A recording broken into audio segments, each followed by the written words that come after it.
Commander Hannah Park stood tall as she entered the large room on the Galactic Concorde space station. Other beings from across the galaxy were already there, sitting around a round table. They all looked at her with wide eyes and whispers. Hannah was used to this reaction. Humans came from Earth, what the galaxy called a death world, a planet so dangerous that most alien species couldn't believe anything could evolve there. Her muscular frame and confident stance marked her as different from the delicate aliens. Three main alien groups were present: the Valdorians, with their feathered bodies and light hollow bones; the Zenthians, whose bodies looked like walking crystals that glowed with inner light; and the Mirasai, who resembled upright amphibians with smooth wet skin and breathing gills on their necks. Director Tay, a Zenthian whose body pulsed with soft blue light, stood at the front of the room. Welcome everyone to this important joint exercise. You will learn to work together despite your different biologies and survival needs. Hannah nodded and took her seat, feeling the chair bend slightly under her weight. Earth's gravity was higher than most inhabited worlds, making humans naturally stronger than most species. For this exercise, Director Tay continued, you will be transported to Moon LV-227 with only basic equipment. You must survive for 5 standard day cycles and complete a series of tasks. The director's crystal body flashed brighter as he added, this is classified as an extreme danger scenario. Information about the moon appeared on everyone's tablets. Hannah read through it quickly. Gravity 80% of Earth's, temperatures from -10 degrees Celsius to 35 degrees Celsius, which was milder than many Earth regions, air that needed only basic filtering, and terrain similar to Earth's rocky deserts. Hannah couldn't help it, she smiled. To the other species, these conditions sounded nightmarish. To her, they sounded like a pleasant camping weekend. Representative Lee, a high-ranking Mirasai with emerald-colored skin, noticed her expression. His gill flaps opened and closed rapidly, their version of a concerned frown. Commander Park, do you find something funny about this mission? He asked, his translator making his bubbling speech understandable. All eyes turned to Hannah. She quickly composed her face. Not at all, Representative. I'm simply eager to begin the exercise. This wasn't entirely a lie. Hannah was looking forward to showing what humans could do. The Galactic Concorde had only recently allowed Earth to join, and many member species still doubted whether humans belonged among the civilized races. Across the table, June, the Valdorian team leader with golden feathers and sharp eyes, leaned toward his teammates. Though he whispered, Hannah's Earth-evolved ears caught his words clearly. They sent a Deathworlder? Is this some kind of joke? She'll be carrying us by the end of day 1. His companion ruffled her wing feathers nervously. I heard humans actually enjoy pain. They deliberately hurt themselves in activities they call sports. I heard they drink poison for fun, another added. Hannah pretended not to hear, but she was used to these misconceptions. What aliens called poison was just alcohol or caffeine. What they called deliberate pain was just exercise or spicy food. The galaxy saw humans as either terrifying monsters or fascinating oddities. Director Tay distributed emergency packs to everyone. The aliens handled theirs carefully, checking the contents with worried expressions. Hannah simply slung hers over her shoulder with one hand. Each team will have a mix of species, the director explained. Commander Park, you'll be with Team 3. June's feathers stood on end when he realized he'd be on Team 3 too. The Zenthian named Key, whose body shimmered with purple light, also looked nervous. Only Sun, a Mirasai scientist, seemed genuinely curious about working with a human. We depart in 3 hours, Director Tay concluded. Prepare yourselves mentally and physically. As everyone filed out, Hannah checked her pack. The alien's fear amused but also saddened her. Yes, humans were tough by galactic standards, but they weren't the monsters everyone thought. This exercise would be a chance to prove it. She just hoped she wouldn't accidentally terrify her teammates in the process. The small pod carrying Team 3 shook hard as it entered the moon's thin atmosphere. Red and yellow warning lights blinked across the control panel. Alarms blared. The 4 team members, Hannah the human, Key the crystal Zenthian, June the bird-like Valdorian, and Sung the amphibious Mirasai, were strapped into their seats. Key's crystalline hands trembled on the controls. His body flashed with panicked pulses of red light. Systems failing. Stabilizers offline, he cried out. The automatic landing program isn't working. While the three aliens froze in terror, Hannah quickly unbuckled her safety harness. She moved with the shaking of the pod as if she had done this many times before.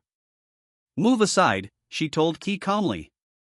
There was no fear in her voice, just focus. Key gladly gave up the pilot's seat. Hannah slid in and her fingers moved quickly across the glowing buttons and screens. She gripped the manual control stick firmly. Adjusting entry angle, she muttered to herself. Compensating for crosswinds. The pod continued to fall, but now it wasn't spinning wildly. Hannah's eyes narrowed as she watched the ground approaching through the viewport. Brace for impact, she warned her teammates. The landing was rough. Metal screamed against rock as the pod skidded across the moon's surface. The team was thrown against their restraints. But when the pod finally stopped, it was mostly intact, not the ball of fire and twisted metal it could have been. Then a new problem. A thin crack had formed along one wall. A greenish gas began seeping in from outside, toxic to all four species. Poison gas. Sung cried out, his amphibious skin already drying in distress. The aliens scrambled in panic, bumping into each other as they tried to reach the emergency breathing masks stored in compartments around the pod. June's wings flapped uselessly in the confined space, nearly knocking Key over. Hannah, however, moved with purpose. She reached for her mask, checked its seal carefully, and put it on. Then she went straight to the storage units and began pulling out survival gear, water purifiers, shelter materials, navigation tools. June stared at her in disbelief, his feathers ruffled and wings now pressed tightly against his body. "How can you be so calm?" he gasped through his mask. "We nearly died. We still might die." Hannah looked up from her work.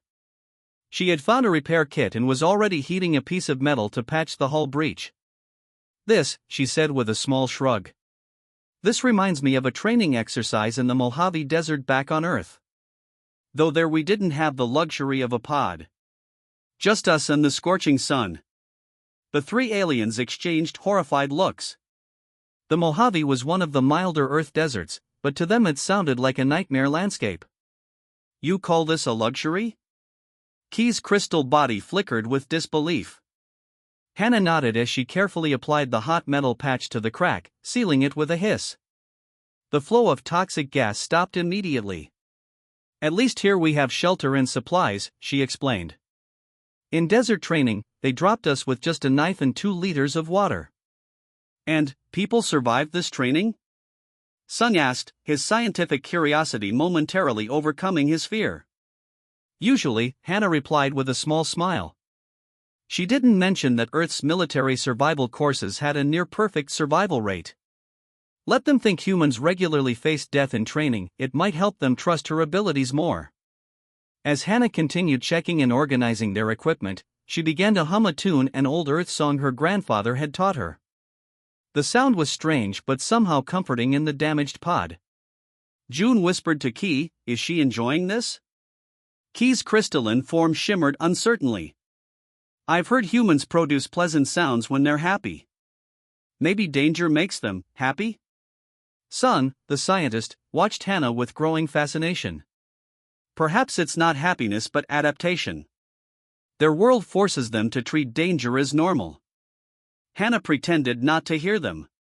She checked the pod's communication system, damaged but reparable. Then she looked at the navigation map. Their crash had put them far from the intended landing zone. They would need to travel across difficult terrain to reach the extraction point. "Good news," she announced to her still shaken teammates. "We're all alive and most of our equipment works. Bad news is we have a long walk ahead of us." She pointed to the map. The aliens looked at the dangerous journey with dread. Hannah looked at it with determination. "Let's get moving," she said. "This moon isn't going to wait for us." Team 3 stood at the edge of a rocky plain. Ahead of them rose sharp, broken mountains. Dark clouds swirled around the peaks. Every few minutes, bright lightning danced between the clouds. Hannah checked their navigation device. The extraction point is beyond that ridge, she said, pointing to the jagged mountains.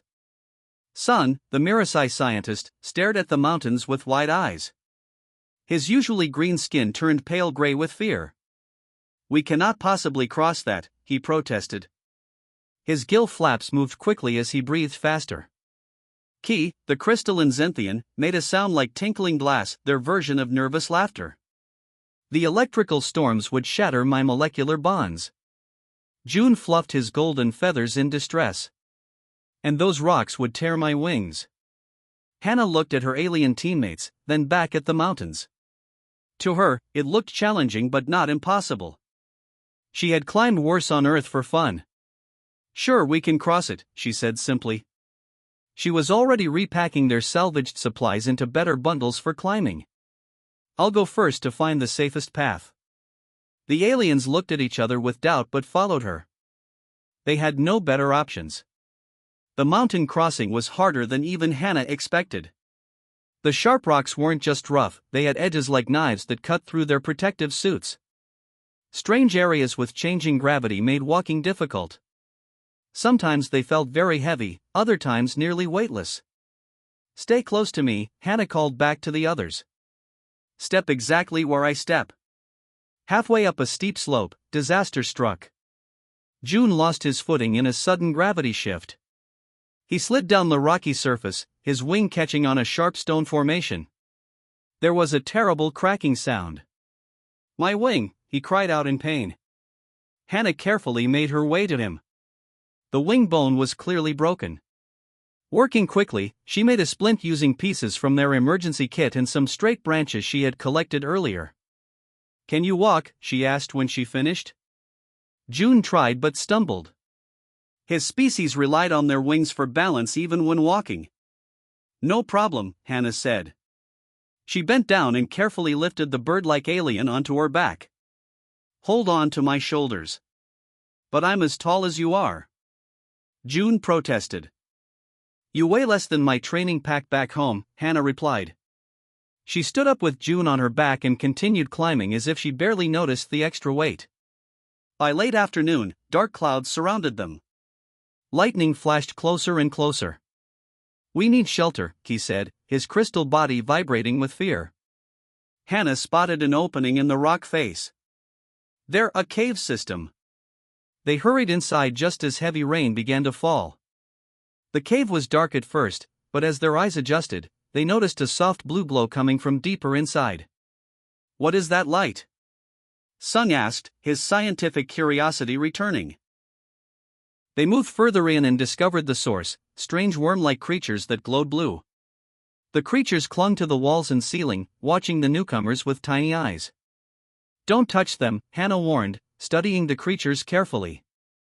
See how the rock is eroded around them? They probably have acidic saliva or skin. As if to prove her point, one creature spat a glowing drop that hissed when it hit the stone floor. These remind me of the cave leeches back home, Hannah remarked. She didn't seem afraid, just interested. You have acid-spitting worms on Earth? Ki asked, his crystal form shifting to a worried purple color. Similar enough, Hannah replied. She began examining the cave walls, collecting a powdery mineral that glittered in the blue glow. What are you doing? Sun asked, watching her curiously. Making a repellent, Hannah explained. She mixed the mineral powder with water from their supplies. The acidity of their spit means they'll be repelled by a strong base. This mineral should work. She used a stick to spread the mixture in a circle around their rest area. The glowing creatures moved away from the line, confirming her theory. Sun took out his data pad and began taking notes. Fascinating problem solving, he said. You analyzed the threat, recalled similar experiences, and crafted a solution using local resources. Your species processes danger differently than any other Concord member I've studied. Hannah looked up from her work and grinned. We just call it Tuesday on Earth. Sun blinked his large eyes. I don't understand. It means this is normal for us, Hannah explained.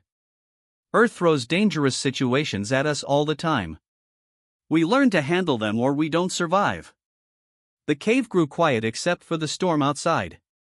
The three aliens watched Hannah as she calmly prepared a small camp inside the protective circle. "Rest while you can," she told them.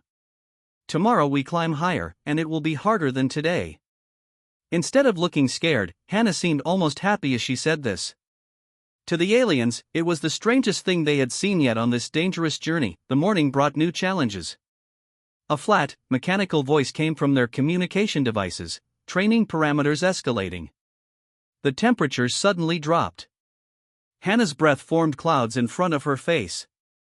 The ground beneath their feet began to shake and rumble. "What's happening?" June asked. His feathers puffed out trying to keep warm, but his injured wing made this difficult. He couldn't stop shaking. "The training supervisors are making things harder," Hannah explained. She pulled extra thermal blankets from her pack and wrapped one around June.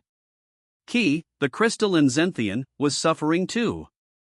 Fine lines had appeared across his normally smooth surface. His light flickered weakly. "My molecular structure is stressed by these temperature changes," he said quietly. "If it gets much colder, I might shatter." Sun wasn't doing much better. As an amphibious Mirasai, he needed to keep his skin moist. The dry, cold air was making his skin crack and flake. "I'm applying the last of my moisture gel," he told Hannah. "After this, I don't know how I'll manage." Hannah looked at her struggling teammates with concern. She had expected the exercise to be challenging, but this seemed excessive. Still, years of training had taught her to focus on solutions, not problems. "We need to keep moving," she said firmly. "Movement will generate heat."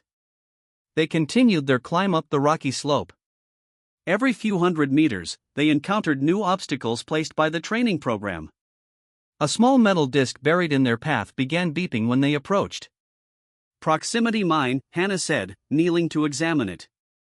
"Training version, but it would still mark us as eliminated if it goes off." While her alien teammates stood back nervously, Hannah carefully opened the casing of the device.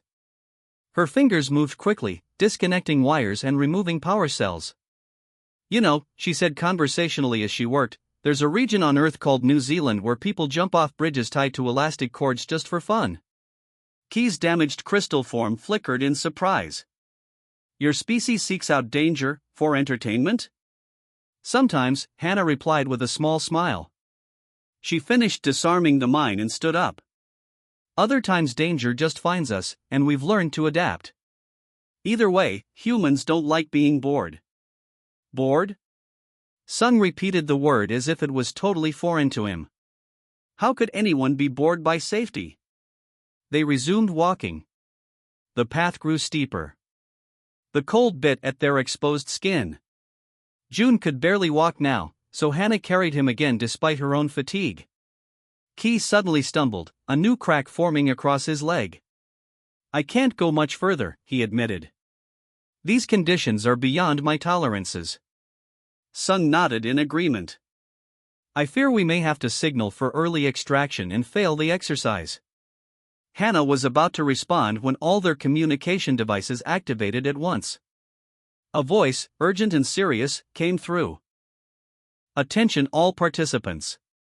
Exercise compromised. Separatist sabotage confirmed. This is now a real emergency." The three aliens froze in terror. Separatists were a radical group that opposed the Galactic Concord. They believed each species should develop without contact with others. "What does this mean?" June whispered, his voice shaking.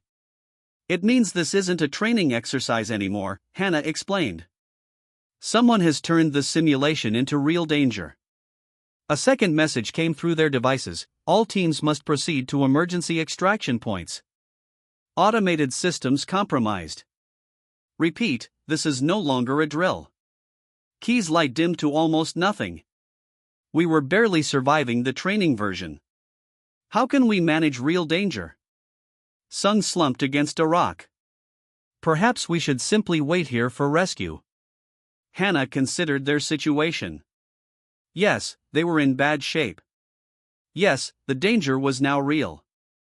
But giving up would only make things worse. She nodded to herself, as if making a decision. Alright, now things get interesting. The aliens stared at her in disbelief. Interesting? Sung repeated. This is life-threatening. Yes, Hannah agreed, but now we don't have to follow the training rules. We can do whatever it takes to survive. She began checking their supplies with new purpose. Her face showed something the aliens hadn't seen before, a kind of fierce joy, as if the challenge awakened something in her. June, I need your skill at spotting motion from the air. Key, your body can refract light, we can use that for signaling. Sung, your scientific knowledge will be crucial. The aliens were surprised to be given important tasks despite their weakened state. You still think we can make it? Key asked. Hannah smiled, and there was something almost predatory in that smile. I know we can. Humans are never more creative than when things go wrong. And now, the gloves come off. For the first time since the mission began, the aliens saw what made humans truly different. It wasn't just their physical strength or endurance. It was their reaction to danger. Where other species retreated, humans engaged. Follow me, Hannah said, her voice filled with new energy. Let's show these separatists what a Deathworlder can do. The ground shook beneath their feet. Large cracks opened in the moon's surface. It wasn't just a training exercise gone wrong, the entire moon was breaking apart. What's happening? Key asked, his crystal body vibrating with fear. The separatists must have planted bombs in the moon's core, Hannah explained. They're trying to destroy the whole training facility. Their communication device crackled with static. A voice broke through. Extraction team cannot reach current position. All units must proceed to emergency coordinates. Hannah checked the new coordinates on her map. Her face grew serious. How far? Sung asked. 30 kilometers, Hannah replied. Through terrain that's falling apart. June, still weak from his wing injury, made a soft crying sound. We'll never make it, he whispered. Hannah looked at each of her teammates. Then something changed in her face. Her eyes narrowed. Her posture straightened. The aliens noticed the shift immediately. This was a different Hannah than they had seen before. Watch me, she said simply. Without wasting any time, Hannah began gathering their remaining supplies and equipment. She took apart their communication device, keeping only certain parts. What are you doing? Sung asked, his scientific curiosity overcoming his fear.